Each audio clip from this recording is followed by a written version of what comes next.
Boa noite a todos e a todas. Quero agradecer aqui o convite feito por Sônia Pedrosa, em nome da Casa Educandário Espírita Joana d'Arc, dizer da minha satisfação em estar participando dessa palestra virtual e por ser a primeira vez que a gente faz um trabalho nesse sentido com a casa, dizer da minha gratidão pelo convite, Sônia. Também agradecer a Fábio Carvalho, né, que foi quem nos auxiliou aí nessa parte de informática, da qual eu não sou muito ágil, né? Mas, enfim, agradecer a Deus, agradecer aos meus guias espirituais, meus de guarda, pedindo a Ele que me auxilie nessa tarefa de hoje, né, para que a gente possa ser o instrumento de levar essas informações tão necessárias, né, pelo tema que a Sônia escolheu, né, que é a autoestima. Num momento tão difícil em que a humanidade passa, em especial este mês de setembro, né, que é comemorado o mês, né, da prevenção ao suicídio. E a autoestima tem tudo a ver, né, com esse estado de coisas que venha a evitar, né, qualquer perda de sentido da vida ou mesmo de vir a dar cabo dela, né?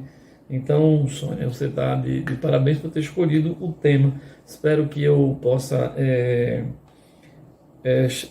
fazer, né, chegar até vocês, né, as informações que vocês esperam de um tema tão importante, né? Dentro das minhas limitações, vamos tentar aqui falar um pouco desse tema, né, que é mais apropriado aos psicólogos e psiquiatras, né? Eu estou na área jurídica, mas vamos tentar, né, falar um pouco desse tema tão importante, né? Então,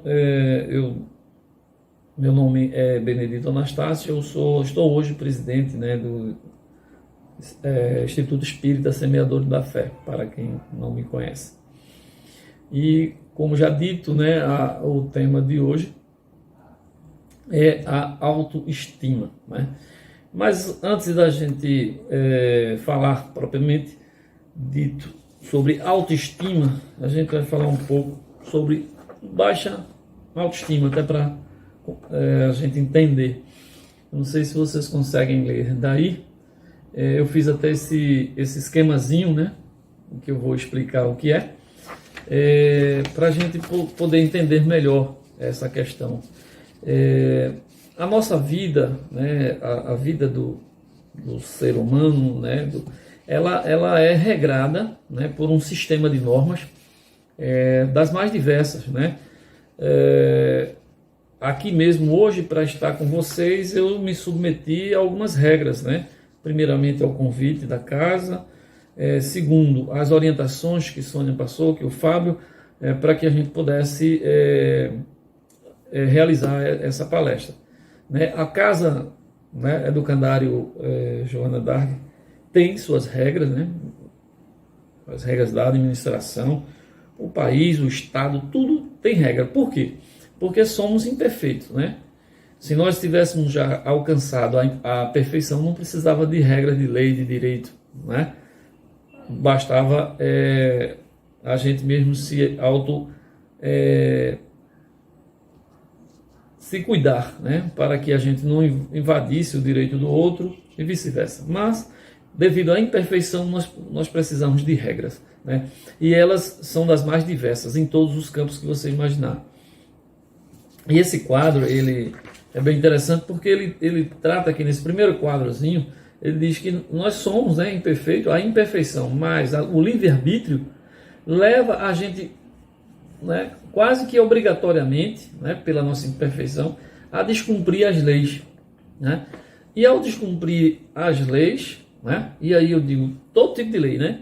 Você pode buscar na economia, né, nas leis da economia, quando você gasta mais do que você tem, né, de crédito, né, você gasta mais do que o salário do mês, você vai ter um problema, porque você vai passar a ser devedor de alguém, né, ou de um cartão de crédito, ou coisa que o valha, e isso vai chegar uma continha na sua casa e vai lhe cobrar, né?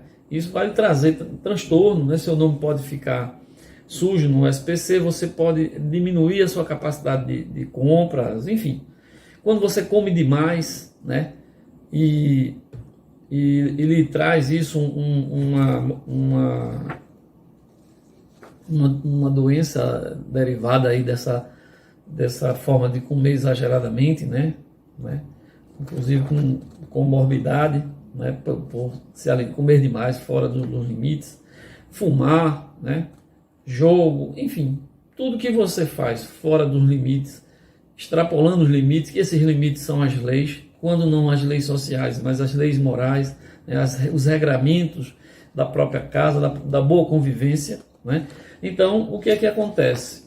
Livre-arbítrio, imperfeição, descumprimento de leis, desconforto moral, dor e sofrimento. Então, nesse terceiro quadrozinho aqui, você já começa os reflexos do descumprimento dessas leis, né? E ao descumprir as leis, vem a contrapartida, né? Vem a resposta desse descumprimento.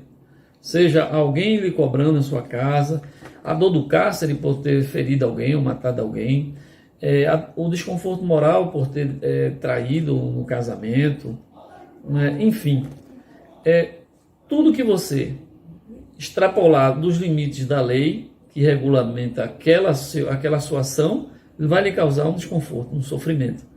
E quando esse sofrimento ele é tamanho que você não suporta, que você não consegue fazer a volta ao status quo ante, esse sofrimento vai lhe causar tamanha perturbação que você passa para cá, para um quarto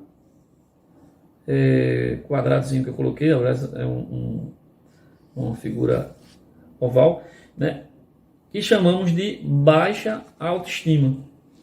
Nessa baixa autoestima é onde ocorrem os grandes problemas, né? Porque quando você chega na baixa autoestima, você já não consegue mais nem aceitar ajuda. Muitos, você estende a mão, né? Vou dar um exemplo aqui, porque já aconteceu na minha família. O alcoólatra que está naquela fase mesmo de que não tem mais jeito, né? Ele se acha o pior do mundo e acha que não tem mais condições de sair daquilo, não vai a um alcoólatra anônimo, não vai a um centro. Eu tive esses problemas na minha família. E aí, ele não aceita ajuda, né? Então, para ele, aquilo é o fim da linha e vai ser assim mesmo e continua assim. Então, ele não aceita mais ajuda, né? Por tamanho problema. E aí, essa baixa autoestima exatamente vem para aqui, ó. Depressão e, nos casos mais graves, o suicídio, né? E aí, por a gente estava falando no início que esse mês é um mês de prevenção do suicídio. Então, quando chega a esse estágio, é muito difícil, né? Você procura uma casa espírita, você procura, quando você consegue procurar, uma igreja, um conselho de um amigo, a família é muito importante nesse momento da crise grave, onde você não enxerga mais o futuro, né? Então aí realmente reside todo o problema, né? E veja que começou lá atrás com um pequeno errozinho, né? Uma pequena falha, e que foi juntando com vários outros problemas do dia a dia, e aí vem um desconforto moral, a dor e sofrimento que leva à baixa autoestima. Quando você chega nesse ponto da baixa autoestima, você se pergunta, ora, mas em alguns casos, né? Ora, eu tenho uma vida normal, eu tenho uma vida,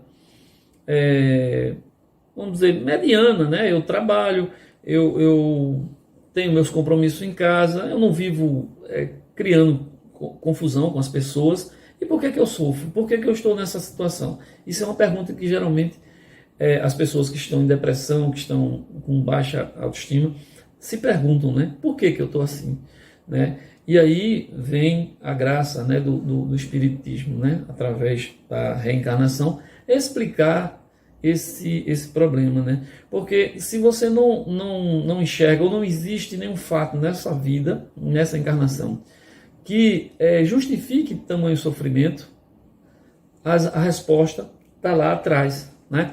E aí a gente lembra, né, do Evangelho segundo o Espiritismo, capítulo 5, o item 4 e o 6, que trata das causas atuais das aflições, que é justamente aquilo que você fez agora, né? O descumprimento da lei aqui e agora, e as causas anteriores das aflições, que são justamente as coisas que ficaram lá atrás no passado e que a gente não lembra, né?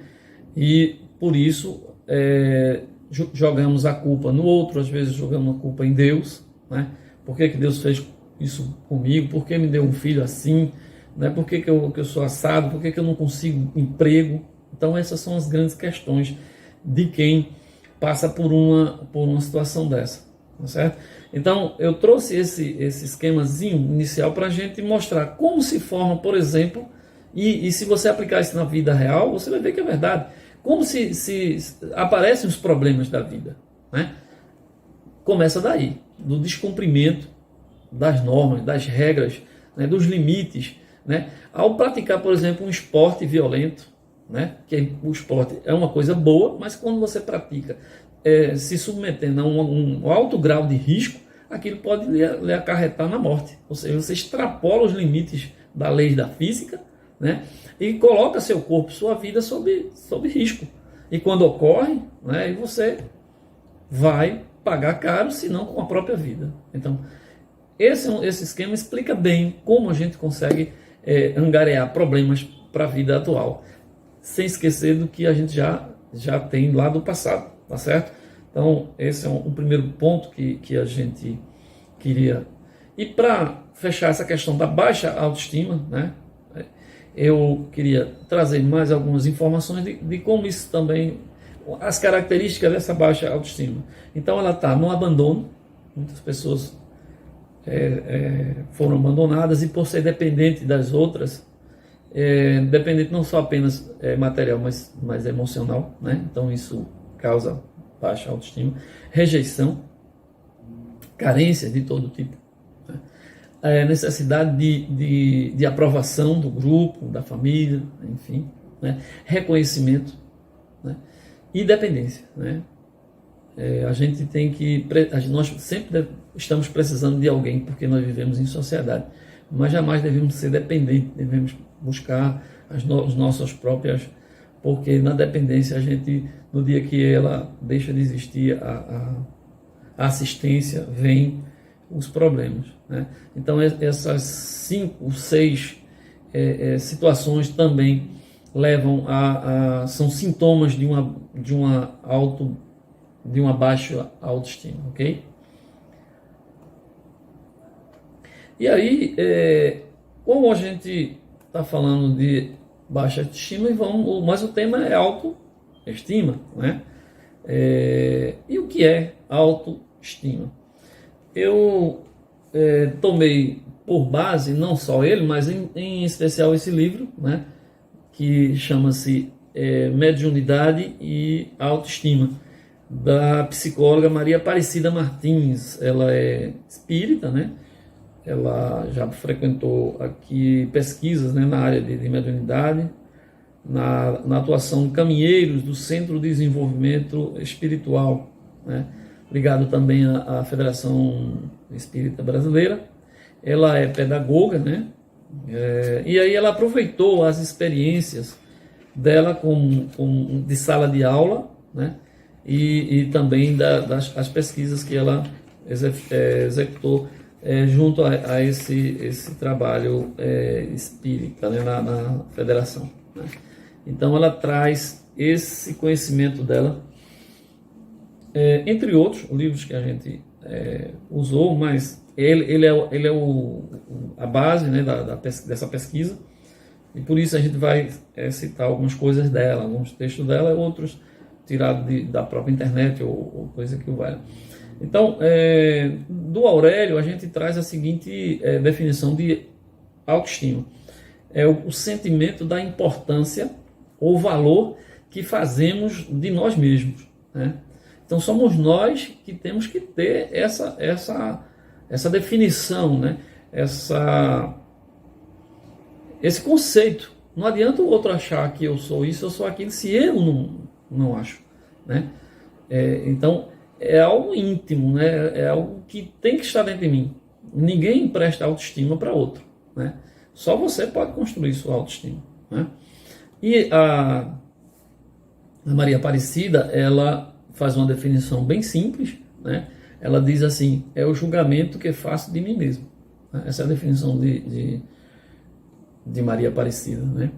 E é engraçado que Sônia mandou para mim o bannerzinho do tema de hoje, né? E lá tem uma moça, né? Olhando para o espelho, né? Se vendo e dando ok, né? Então, na verdade, a autoestima, né? O conceito de autoestima é aquele espelho que a gente mesmo está se auto-refletindo.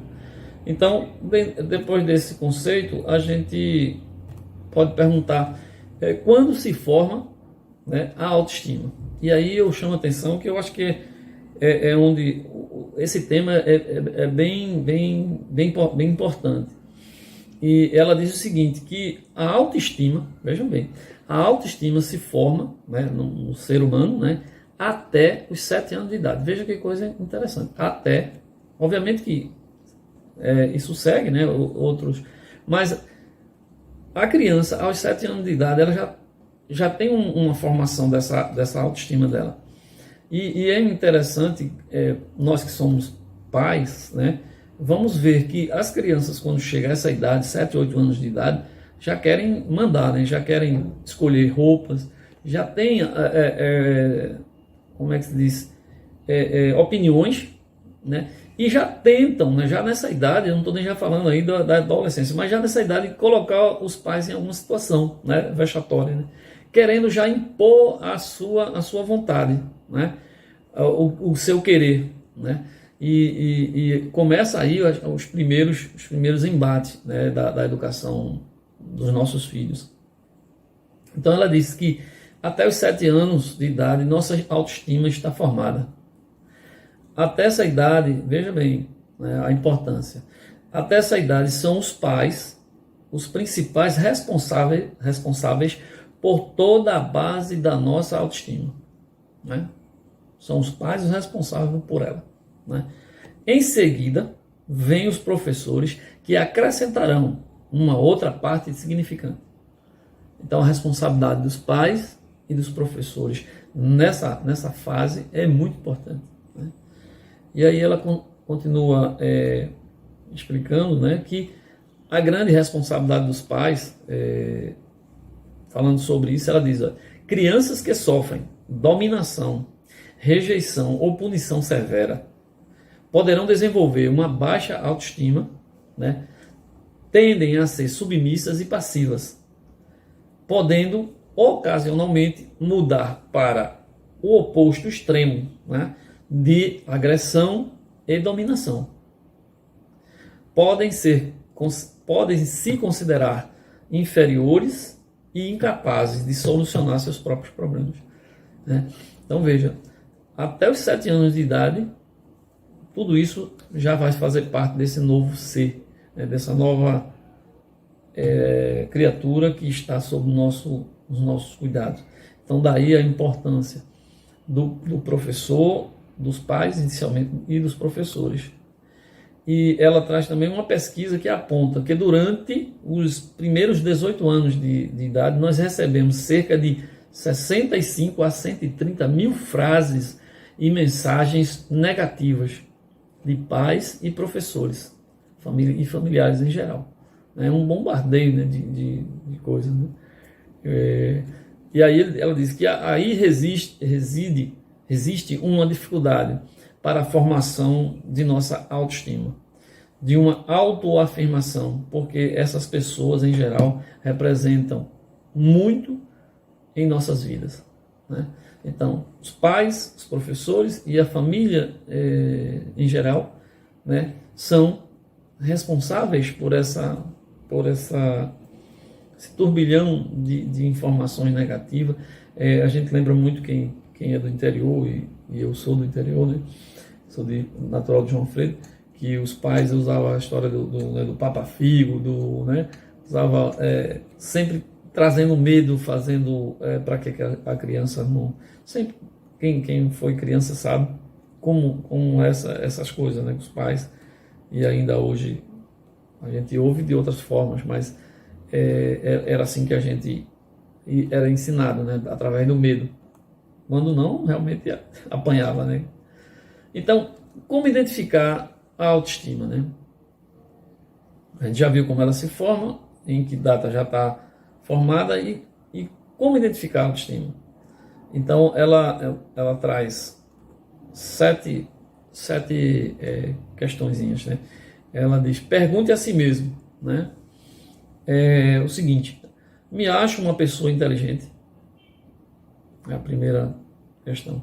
Se você se acha uma pessoa inteligente. Tenho confiança nas minhas ideias, né? Me sinto capaz e competente. Me acho uma pessoa criativa. Me sinto responsável por mim. Estou satisfeito com minha vida sentimental, financeira, profissional, social, familiar.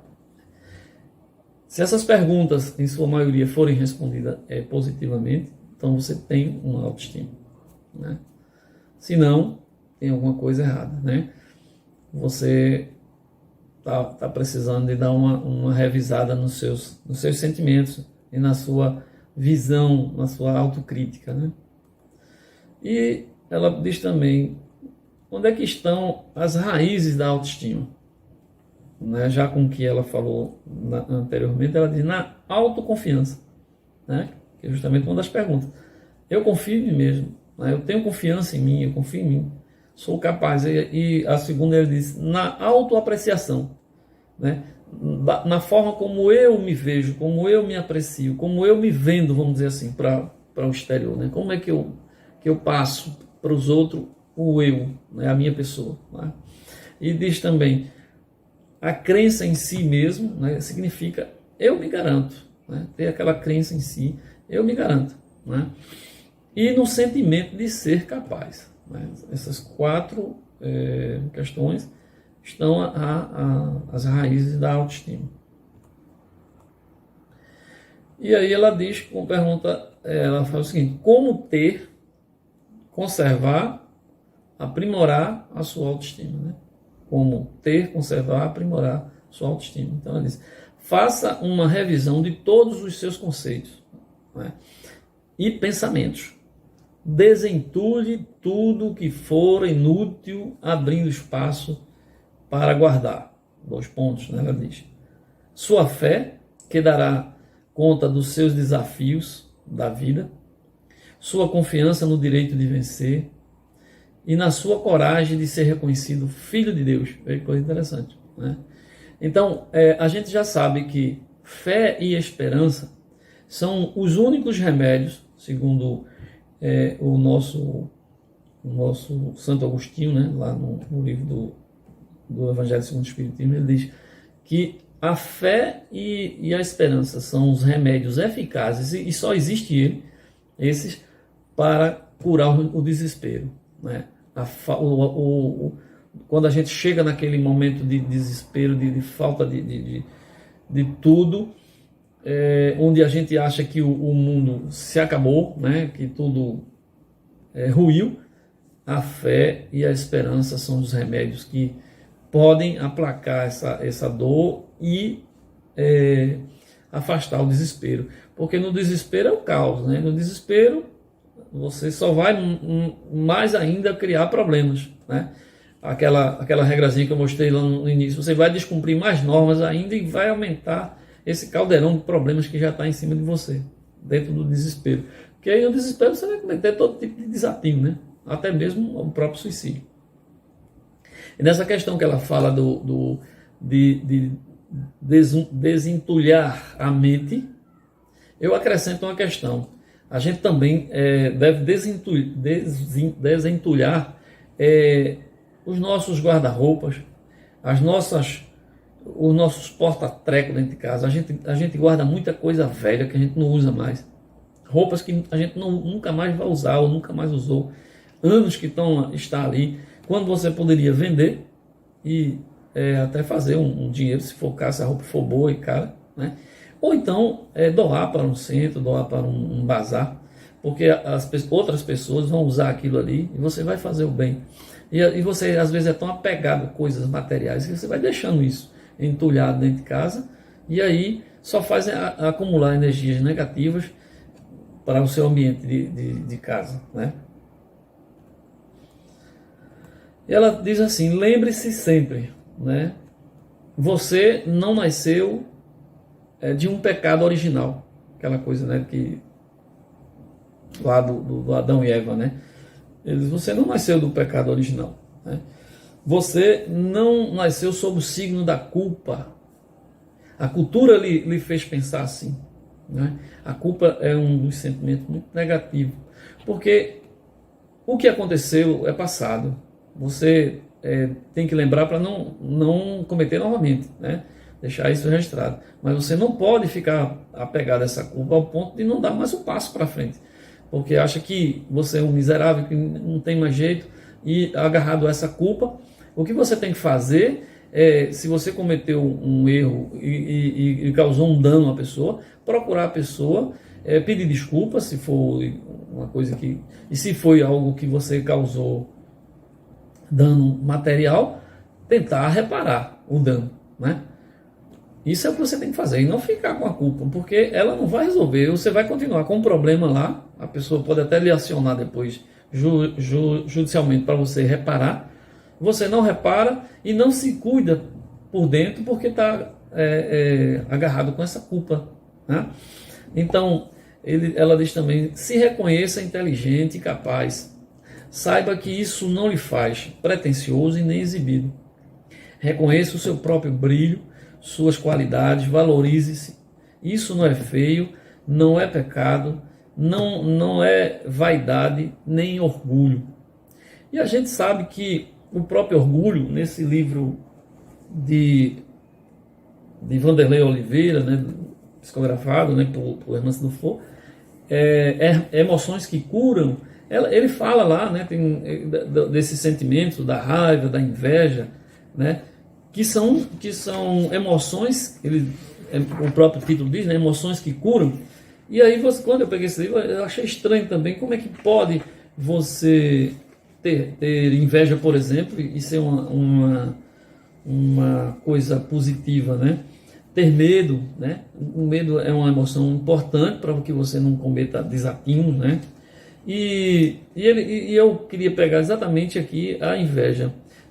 Isso no início desse livro, né, que é um texto psicografado de Bezerra de Menezes, e ele diz o seguinte, né, que a inveja é uma pista concreta sobre talentos adormecidos nos recessos profundos da inteligência. E aí, quem assiste às palestras de Rosemary Kish, quando ela está falando desses temas, né, ela fala de Freud, né, que ele pegou o psique e estabeleceu, né, o consciente e o subconsciente. E os seus sucessores criaram, né, uma faixa intermediária entre o consciente e o subconsciente, né, que você, quando é tocado por algo, né, seja raiva, seja... Você quando você é tocado, por exemplo, por algo que lhe causa inveja, né, e aí Bezerra Menezes está dizendo que é algo que você já viu lá atrás, né, exatamente o que Rosemary fala na palestra dela. Essa faixa entre o consciente e o subconsciente, ela está bem latente. Quando isso toca em você, você lembra. Mas por quê? Mas que obra de arte bonita, quem fez isso? Seus olhos enchem de alegria de ver aquilo e até admirar, mas na verdade é porque você lá atrás também já fez aquilo. É uma experiência que você já teve. Você talvez não esteja ali querendo querendo tomar ou negar o trabalho daquele artista ou coisa que o valha, né? Mas é porque aquilo lhe tocou e você já tinha isso na bagagem e a coisa só fez aflorar. Ela saiu do seu subconsciente e veio para o consciente. Isso pode ocorrer em relação à raiva, né? Ao ódio, né? Que é algo que está guardado lá no seu subconsciente, mas quando você, e nós que somos espíritas, né, sabemos que tentamos levar uma vida mais mediana possível, sem cometer tanto desatinos e erros grosseiros, mas de vez em quando alguém bate no seu filho, um carro bate, você, né, vai buscar lá no seu arsenal de maldades, as coisas lá do passado que ainda estão presentes. E muitas dessas emoções, como diz Hermance Dufour no livro, elas são curativas quando elas são olhadas do ponto de vista, né, o próprio orgulho, né? Qual pai que não sente orgulho de ver um filho passar numa graduação de medicina, de engenharia, né? Então esse é um orgulho saudável, né, gostoso, bom de ter, né, diferentemente daquele de se achar melhor do que os outros, né, maior do que Deus até. Então esse equilíbrio das emoções que são inatas a gente, né? Essas emoções são inatas, elas existem dentro da gente e elas só afloram no momento em que a gente passa por aquela experiência. Então, ela continuando diz, a autoestima surge da autoimagem positiva, né, do que eu vejo de bom em mim, que temos, da autoestima positiva que temos de nós. É algo que, de forma proativa, construímos. Ela não se constitui passivamente. A autoestima desenvolve-se no mundo real, né? No dia a dia, na troca de experiência com os outros. A autoestima aumenta o bem-estar e, consequentemente, a produtividade na vida. Imagine um trabalhador seu, você que é empresário, onde ele está com a sua baixa autoestima, né? Lá mesmo, a sua autoestima lá embaixo, né? Então ele não vai produzir bem. E por isso existe todo um aparato na área de recursos humanos, né, das empresas, né, palestras, workshop, para levantar a galera, né, como diz a história. Porque senão a produtividade cai. Basta um problema, uma notícia veiculada no meio de demissão, então as crises econômicas, enfim, as ameaças de uma pandemia como essa, então isso tudo mexe com a nossa autoestima, né? Então ela diz também, socialize-se, saia de casa, convide um amigo para almoçar, um cinema, uma viagem, a gente agora está proibido de fazer, né? Mas fica aqui a mensagem para quando a gente puder fazer esse tipo de coisa importante.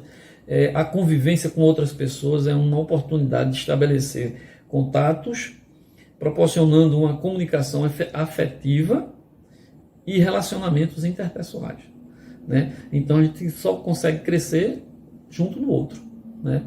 Não se compare a modelos da mídia, é outra coisa que aquela coisa da mulher perfeita, do homem perfeito, não dá para a gente se comparar com isso. Aí ela diz que você não é um carro e precisa mudar de modelo para ser consumido. Você é um ser humano com corpo e espírito. Vou correr aqui que o tempo já está ali me apontando. A autoestima é igual ao quanto gostamos de nós mesmos. O quanto gostamos de nós mesmos é igual ao nível de autodomínio, né? E o autodomínio é a habilidade que temos de nos conduzirmos a realmente fazer o que queremos fazer. É autoconfiança. Entendeu? Então ela diz mais: confie, porque somos uno com Deus na nossa capacidade de pensar e fazer, e pensamos fazendo tudo com Deus, né? É o amigo de todas as horas que está ali, né? porque posso dar conta do recado, porque Deus nos ampara. Porque Deus nos criou para a plenitude e não fez ninguém de segunda linha. Por fim, compreenda. A autoestima não é um presente, não cai do céu, é uma conquista que depende do uso adequado da nossa consciência, da interação de nossos elementos mentais, emocionais, físicos e espirituais. Lembre-se também do quanto de... Não, isso aqui. Até mesmo quando você for ao trabalho, né? Quando você for abraçar seu filho, lembre-se que você é um ser divino e está ao lado de outro ser divino, né? E por isso, você tem que construir essa autoestima, lembrando que tudo está nas suas mãos, está do seu lado, né? A luz que Deus colocou lá em você está em você e está no seu filho, está no seu colega de trabalho, né? Ele diz, para construir sua autoestima, estabeleça-se como um mestre de sua vida, né? Comece com pequenas coisas, é muito parecido com a reforma ímpar, né? Reforma ímpar você não faz de uma vez, né? Tem muito a ver com a reforma ímpar, né? Comece por pequenos passos, com coisas que você pode e sabe que é capaz de realizar, né? É um passo importante para a construção de sua confiança. Lembre-se que aí ela dá um toque, né? Que a mediunidade apenas potencializa, né, o que você já tem. As decisões são pessoais e então coragem e firmeza, né? Faça algo naquilo que você é bom, a sugestão. Defina metas, ajude os outros a se sentirem bem. Construa um plano, motive-se, ajude que o céu te ajudará. Cuide da sua saúde física, mental e espiritual. E por último, já que o tempo está nos... eu trago aqui uma mensagem do Mestre Jesus, né? Em que, quando ele resume toda a lei e todos os profetas, ele diz, né? Amar a Deus sobre todas as coisas e ao próximo como a ti mesmo. Então, ele não pede que você ame o próximo mais do que você. Ele quer que você ame o próximo como ama você mesmo. Então, é uma relação de parceria e por isso, como estava dizendo antes, somos ambos filhos de Deus, carregamos dentro de nós a centelha divina. Então, devemos sempre olhar para os outros e para dentro de nós mesmos com essa consciência de que somos filhos de Deus, que carregamos essa centelha divina dentro de nós. Então nós não somos qualquer um, não somos qualquer coisa, não somos feitos de segunda categoria, como disse a nossa psicóloga, né? A Aparecida. Nós somos filhos de Deus, então não podemos nos sentir menor do que isso, tá certo? Eu quero aqui agradecer, espero que tenha levado algumas informações a todos vocês, agradecer o convite da casa, agradecer a Deus primeiramente pela oportunidade de estar sendo instrumento desses momentos, né, de informações, levando aí a vocês nos seus lares. Agradecer imensamente a casa pelo convite, a minha amiga Sônia, né, e ao Fábio Carvalho. Muito obrigado e fiquem com Deus.